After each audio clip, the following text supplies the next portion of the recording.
আসসালামু আলাইকুম এভরিওয়ান, কেমন আছেন সবাই? আশা করি সবাই ভালো আছেন। নতুন একটা ভিডিওতে আপনাদের সবাইকে স্বাগতম।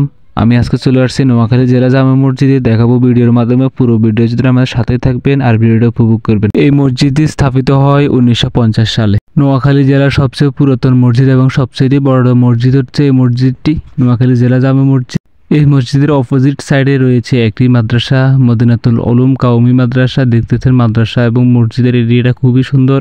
মসজিদ এবং মাদ্রাসার সামনে এই বড় একটি জলাশয় রয়েছে, এই কারণে আপনারা চাইলে উজু করতে এবং কি গোসল করার ব্যবস্থা রয়েছে।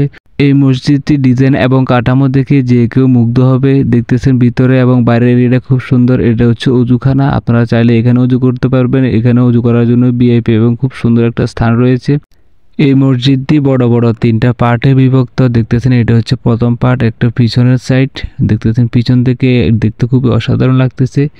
তো সামনে এটা হচ্ছে দ্বিতীয় রুম বা দ্বিতীয় হল রুম, এটা হচ্ছে দ্বিতীয় সাইড।